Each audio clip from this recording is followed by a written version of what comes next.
I'm gonna try to do a Siphoning Strike deck with Freljord and the Howling Abyss to buff all of the champions that Howling Abyss summons permanently because it's champions everywhere. I'm Yeah. gonna do that. It's gonna be dumb and it's gonna be great. I'm gonna love every second of it, and then play scouts.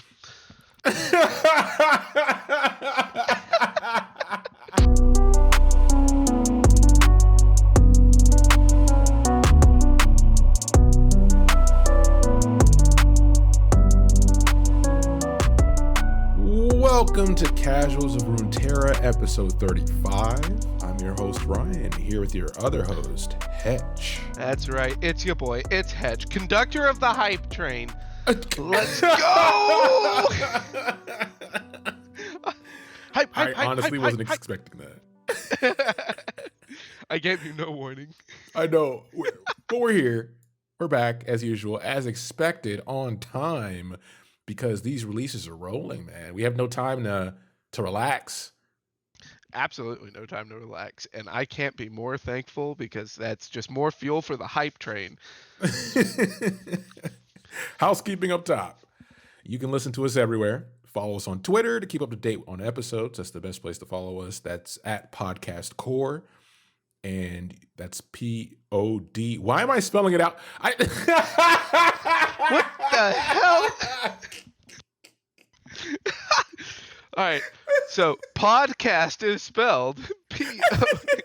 That is Podcast Core, and Core is C-O-R at gmail.com. That's also where we're at on Twitter. I'll save you from yourself, Ryan. So please leave a like, follow, and comment. Listen, it's been a long day, but I got this. Leave a like, leave a follow, short review, comment, and tell a friend to grab a book and remember the true history with the Casuals of Runeterra podcast. Let's get into it. State of the game. I like the cheese. I am still playing that Nasus deck, the Nasus Overwhelm deck, with the emphasis on Tri-Beam Improbulator. That card is slept on. No one expects you to have it, and they always lose because of it. So I'm going to keep pushing that deck since we don't have much time. What is it, March 2nd or March 3rd? It's March 3rd? I want to say 3rd. Yeah. The new set's coming out soon, so I need to get this grind in before I get busy again. But I like this deck, man. It's almost like the perfect blend of aggro and tempo for me. It's tempo player's wet dream, as I told Hetch. So why stop here? Well, never stop. Don't stop. I have been back on my old crap, but I will say, just to give a little taste of something new, is a big reason of it is that like the last baby pet project of mine was doing Taric Zed with Flurry of Fists to try to give Taric first strike or quick strike and Zed double strike, and with those all the little Targon tools to give Zed overwhelm. I won maybe one game. It was really sad. So I went to Scouts, and I have a problem. Someone send help. So that takes us into the main topic here. And that's what I have on that sheet is wrong, because we're at Aunt Susan's library. Oh, shut up. We're going on a trip. I hate it here. Yeah, so if you guys don't know, Susan is Nasus. So Nasus, we're talking about him. Obviously, you could have figured that out once we did the Renekton episode. And there's a lot here. And once again, they nailed the card. We're going to talk about that as well. But first, as always, we talk about a spell. So what spell you got for us? All right. So, okay. This is a no-brainer as far as the going in with the spell. We're going to be looking at Siphoning Strike. All right. So this is a 5-mana slow speed spell that an ally strikes a unit. If it dies, grant allied champions everywhere +2/+2. So without really diving into like the idea of like how this card is going to work, theory crafting, at back in the day when I played League of Legends, the group that I played with the most made me the AD carry. As an AD carry, I still have nightmares of the sound of Nasus' Siphoning Strike. All right, I I can hear that cue in my dreams, and I still have visions of watching my Ezreal's HP bar go from 100 to a gray screen in one single thunk. It's the, horrifying. So of course I'm going to talk about this spell because it haunts me. But that aside, if we're looking at it from like the gameplay idea, I I'm looking forward to seeing how this is going to work. Kind of like how with like the last little batch of cards we got in Noxus, they had Wild Claws, which was a 5 Yeah. mana slow speed strike spell, but if it's an overwhelm ally, the bonus damage goes through to the Nexus. Which honestly, I'm not going to lie to you, I have not seen that card played even once. But like it is like just from like a design point of view, like it's kind of a cool idea to give strikes a little bit more flexibility. Mhm. Um, at the cost of the speed and mana, but I know if we're looking at just speed and mana, 5 mana slow speed is kind of like just not a good payoff. But I know for a fact that I'm gonna try to do a Siphoning Strike deck with Freljord and the Howling Abyss to buff all of the champions that Howling Abyss summons permanently because it's champions everywhere. I'm Yeah. gonna do that. It's gonna be dumb and it's gonna be great. I'm gonna love every second of it, and then play scouts.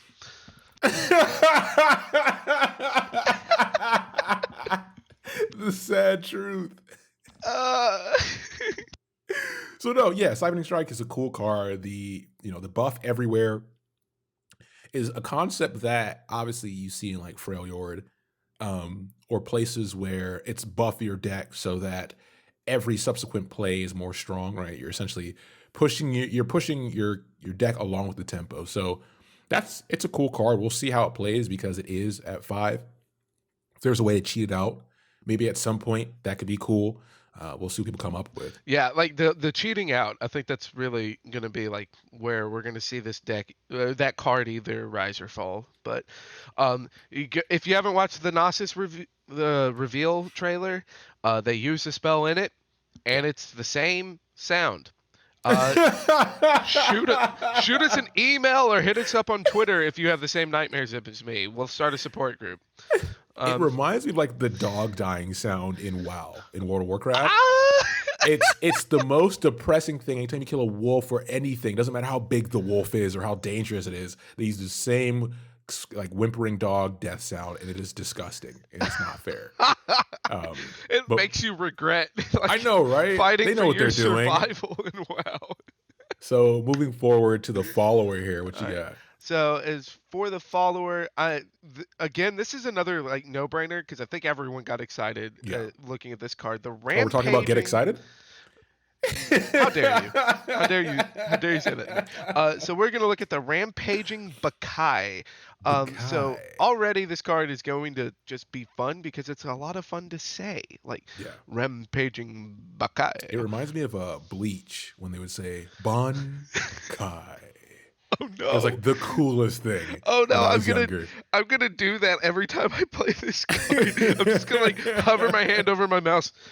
Bakai. Bakai. It does sound like that. But the card itself, 5 mana, 4/6 with Overwhelm, and on the play, if you've slain 4+ units this game, an enemy and I strike each other. Um, so I know someone way smarter at this game than me, Swim Strim, so Swim had a nice little rant, not only off of Rampaging Bakai, but with some of the other revealed cards. To Mhm. I'll leave it vague to not date this episode. So one of the things that is a weakness of a lot of overwhelm decks right now is when you're going into that 4 mana and 5 mana slots, Mhm. and like Rampaging Bakai, 5 mana overwhelm.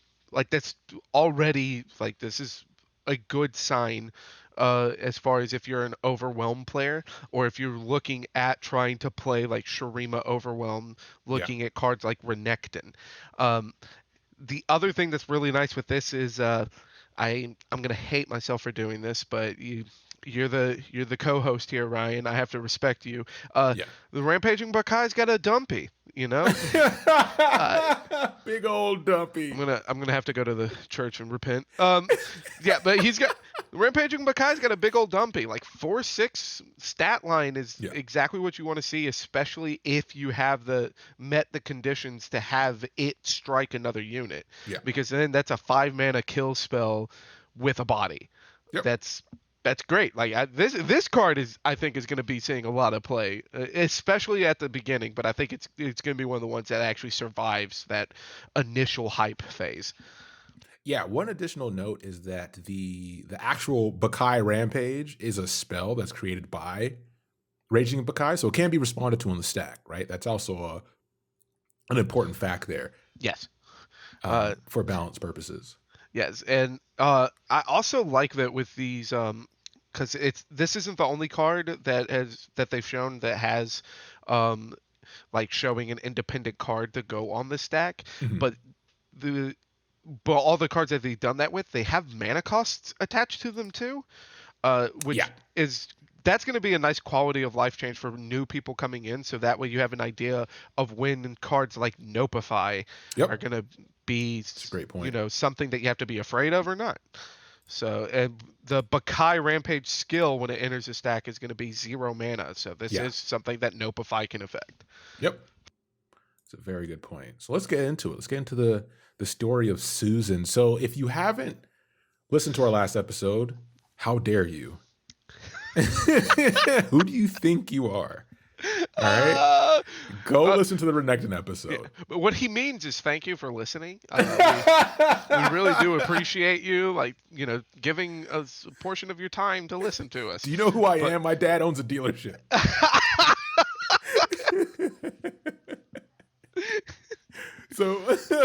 So go listen to the Neck Boy episode. There's a lot there that we do talk about Susan. And also, his story, ironically, has less info at the cliffhanger at the end here because it does pick up in Renekton's where it talks more about it. We'll get there, and I'll mention it.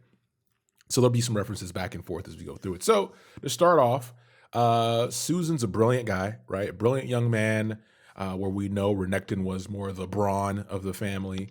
And he's a great student. So at the beginning of his education, he focuses on Shuriman history and philosophy, and his third thing was looking out for his brother as well. And a key point that we did make in our previous episode, if you haven't listened to it, just in case, both Renekton and Nasus at this point are humans. Oh yes, they're both. So Nasus is a very gifted and smart young human. Human. So. And Renekton is a very strong and brutal human. Human. But doesn't go to prison, which is good. So Nasus later, after general studies, attends the prestigious school of the Collegium of the Sun, which is really on the nose there about how prestigious that school is.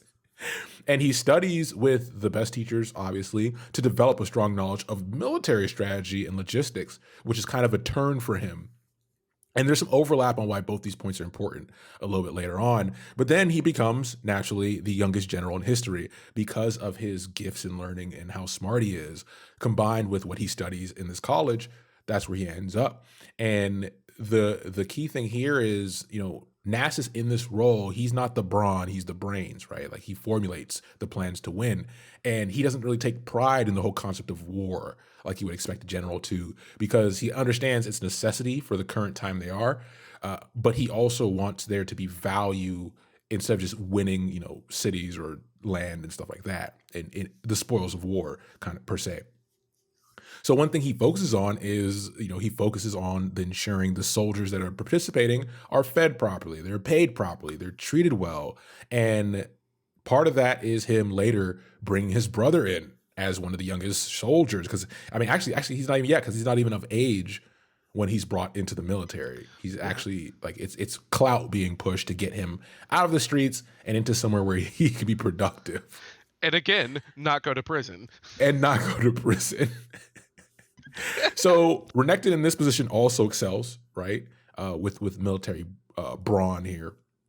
But we go back to Susan's beliefs, where he does believe the most valuable thing out of these conflicts is the knowledge that's sought after here. So you win these wars, these towns and cities that they're sacking have text and scrolls and books and teachings that he wants to put in libraries to uphold for generations to learn. That's always got to remember your history so you're not doomed to repeat it, right? Smart approach. So after a few decades of him serving, multiple wins, the empire grows. Nasus gets this incurable degenerative disease, which essentially turns him into a sack of bones, for lack of better terms. And the emperor himself begs. We get a name here, Sataka, who's the ascendant host, for Nasus to be able to be judged by the sun disk, and this is allowed. And Nasus would have to ascend the steps himself in his debilitated state. And this is when he's at the end of his days. Like, I think they give him like a week to live, essentially. Yeah. So he's ascending the steps and then he collapses. And everybody's like, oh no, this is not good. But Renekton, without thinking twice, runs up the steps, picks up his brother, and carries him to the final steps to this under the sun disk to be judged. And if you guys don't know, we mentioned this in the last episode, you have to be worthy of even being judged. So if it's not pre-planned and thought out, and if like the wise men aren't like, yeah, this is a good idea, you will be destroyed the moment you step up there. If you do not have a reservation, you will not receive a table. Like, that's just common sense. And Renekton still entered the building with Nasus despite not having a reservation. Yeah. But self-sacrifice is a thing that's very common in these type of stories. So when he steps in, he's not destroyed. Instead, you have two beings standing before the people. One's a giant crocodile. The other one's a giant jackal, of knowledge and wisdom and cunning. Yeah. And these forms reflect like who these people were as humans. It reflects their personalities. So the jackal being like one of the most powerful of the ascended deities, as in the sense of both power and cunning, whereas a crocodile is just like the fiercest of creatures known to Shurima. So it's like, okay, yeah, we see it. We connect the dots. So these other parts I'm gonna go through briefly because this is a long story and it overlaps a lot with Renekton's story. So go listen to that episode to get more details. So Renekton here starts to descend more into his core barbaric state as this crocodile deity, where Nasus is kind of doing his own thing, gaining knowledge, continuing his quest for preserving that knowledge. But one thing happens that they don't expect, which is the arrival of Xerath. So Xerath, we'll talk about in a Xerath episode at some point, but he's a destructive being of pure energy. They don't really know at this point how he ascended. They don't really know what allowed this to happen, but they have to deal with him. Had you had something to say? Yeah, like the only things that they know is that there's this being of power, just pure energy, and that the sun disk has been destroyed. So like it's like what happened here? But there's no time to get any of these answers because of lightning bolt. Lightning bolt. So one of the results of this is Xerath is focused into a tomb and by Renekton, and Renekton's like, hey, Nasus, just lock us both in here. Nasus is like, I don't want to do that. You're already not in a good place mentally, et cetera, but he does it anyways for the betterment of Shurima. But unfortunately, once he locks that tomb, he looks back and everything is destroyed, right? This event left the sun disk drained, which means the eternal waters aren't there to supply to the people, and Shurima's in ruin, and this just continues for a while, and Nasus becomes dejected, and he leaves and kind of just wanders the desert for a while, forgetting what his path is and trying to seek purpose again. And this is for centuries. Like, remember, these are ascendant beings, right? So their sense of time is a lot different. But there is one point where humans come across the tomb, which in other stories, we'll talk about that at some point, and they reopen it. And that frees Zareth to come out and start wreaking havoc again. I'm a fire my laser kind of situation. So he comes out, and Nasus knows that, oh no, I have to go do something. I have nothing else to do. I have no purpose anymore. I might as well go deal with the problem again. And when he gets there, he notices Emperor Azir has ascended. And he's like, wait a minute, that's not right. And then the sun disk is renewed. It's like, wait, that's what? That's not right either. That's not right either. But, Nasus is, at this point, he has so much experience that it's not so much shock versus just unexpected, but he immediately jumps into action. He's like, okay, cool. We're going to deal with this problem. I'm going to guide Emperor Azir as a newly ascended being and kind of teach him what I've learned, and put him back on his path so he reconnects with his goal here. And he does all this in the hopes of, if Zareth is back out, hopefully my brother will come back out. And, this is a weird cliffhanger because in our previous episode, we talked about what happens when his brother comes back out. Yeah.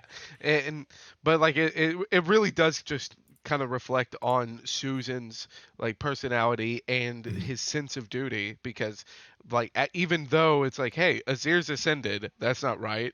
And the sun disk is here. That's also not right. Yeah. His reaction immediately after that is like, all right, I got work to do. He's a very driven individual, and despite all of these hardships that ended up falling upon him at the end of the Shuriman Empire, he knew that it was time to get back to work. Yep. Everyone knows with both of the cliffhanger from Renekton and the cliffhanger from Nasus that we're gonna be talking about Azir and figuring out more of these details of excuse me, Sundisk, where did this come from, and trying to, and hopefully from there putting some of the pieces together of why is Zera throwing lightning bolts everywhere. It's already just it's good storytelling just because it just leaves you looking at it going, I need more. I don't need sleep. I need answers. And one thing to keep in mind with how they release, right, for Legends of Runeterra is that we're getting this first set, but there are going to be other sets inside of Shurima. So we're going to get the story as we move along naturally, because it's a very important part to the overall lore of Runeterra. So let's talk about the card, as we always do, which, no surprise here because we talked about it in Renekton's episode, but 3 level ups here again. He levels up and it still says level up. Oh boy. Oh boy. So Nasus is ascended type, and he's a 6-cost 2/2, so something's wrong. So he also has Fearsome, and he has I have +1/+1 for each unit you've slain this game. So I don't know if you guys have played the game, but a lot of units die. Yeah. Yeah. And if you haven't played the game, there are some decks that are built solely around making sure units die. So that's something that you could work with. Yeah, I think I could buff him up from a 2/2. Yeah, I can do this.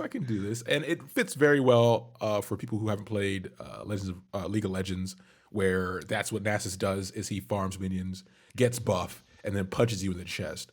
That's kind of his whole ordeal. And then haunts your dreams. Yes. And then haunts your dreams. Yes, this is on brand for Nasus. Yeah. So again, Riot really just kind of tipping a nice hat to League of Legends. So, but let's go with this level up. All right. So what's his first level up going to be? So when I strike for 10 plus damage.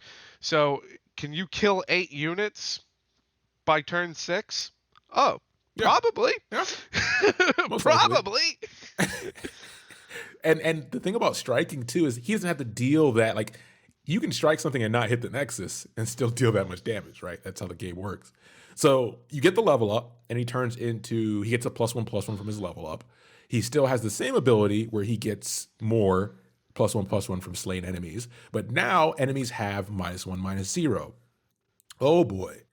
Yeah. I don't know if anybody remembers the spider in the lease package that will give you -1, but it's not fun, right? It's not fun to be forced to be behind.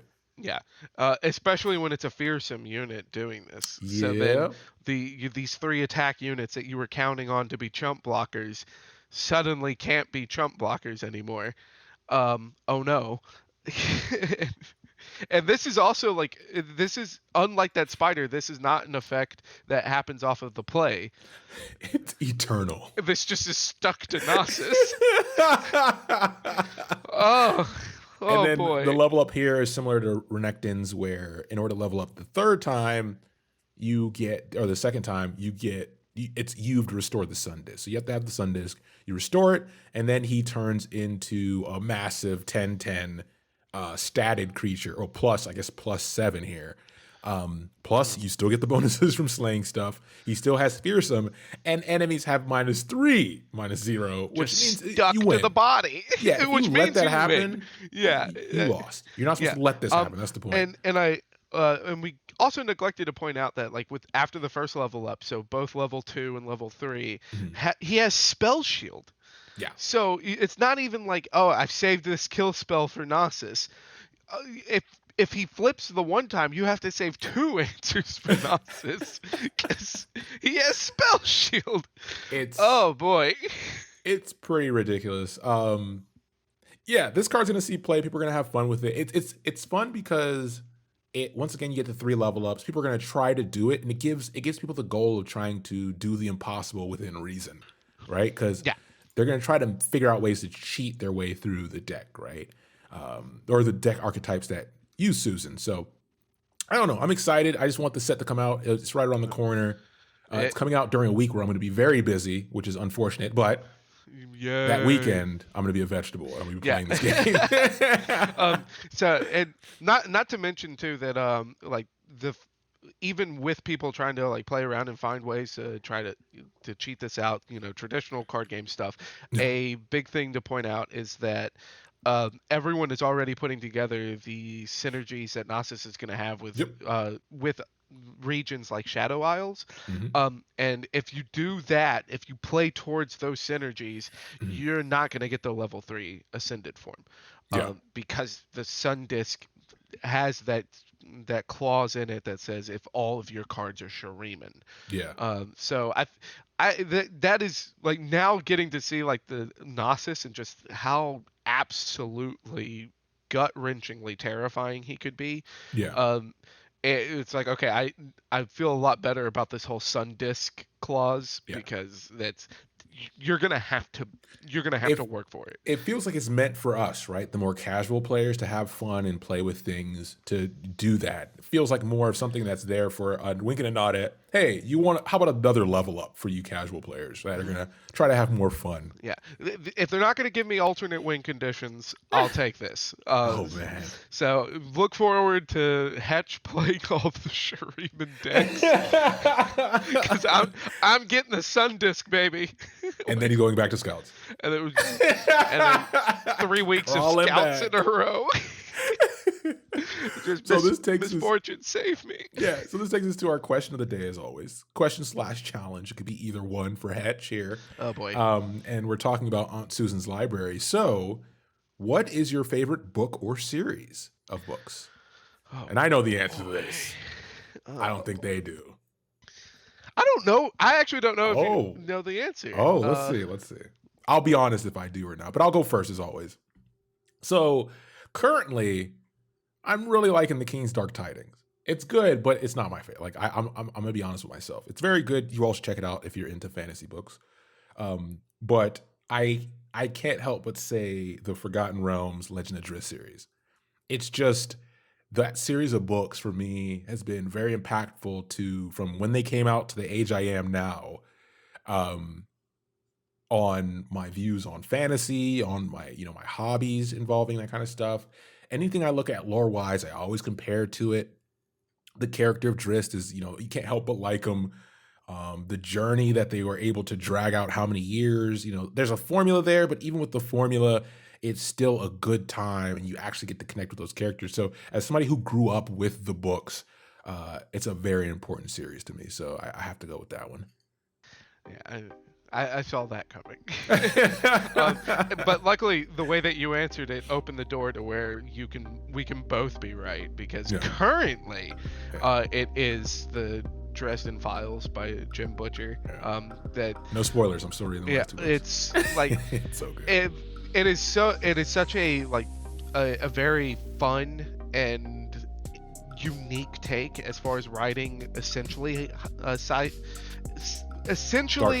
dark fantasy, but like in almost sci-fi-ish, because like it does take place in modern day Chicago. So it's like, if you want to read something that's a little bit darker and still have like a magic fun with all of your favorite magic tropes that are just reworked to be a little bit more intuitive, great reads. But like Fireballs.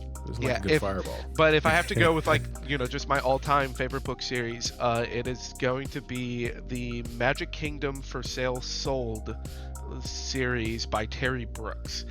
Okay. I didn't get it, but we have talked about this. Yeah, I made it halfway through that book, but not for the reason of not liking it. I got distracted by something else. Go back and do this. I will. That series is incredible. It is, but that one is following a lawyer, again, a real world lawyer whose pregnant wife is struck by a car and killed. And in his depression, he sees an ad of Magic Kingdom for sale for $1 million. So he buys it, and it turns out that the Magic Kingdom is real. And not only is it real, but it's failing. So like the court wizard has turned himself into a dog by accident. Yeah. It's so good. It's so funny and ridiculous, with a great fantasy story on top of how funny and ridiculous it is. Yeah. And it was probably my favorite. I always connect to that whenever there's something a little more lighthearted I'm reading. I inevitably compare it to Magic Kingdom. It's definitely one of those books that I expect at some point to make its way onto a Netflix or something like that. Okay. As like a one-off, because it's so. I can vent about that for like an hour, and that's not what the show is. Because what we got from Terry Brooks was an attempt to make the Elfstones. I love the Shannara series. The Elfstones is by far the most boring book I have ever read in my life. And that is what they chose to make a series off of. And then, of course, it was like, let's make it a movie. We'll hire Peter Jackson. Terry Brooks says, I will sue you if you hire Peter Jackson to try to recreate the way that I have magic imagined in my books. So then it went to an MTV series? Kill me. Never mind. I'll never forget when those trailers came out. I was like, oh no. The Music Television Network? Right. It's just, no. I can't be casual about that topic. So with that, that's the end of our episode. Thank you. So thanks for listening as always, and we'll be back soon with the next episode. Yeah, take care, everybody.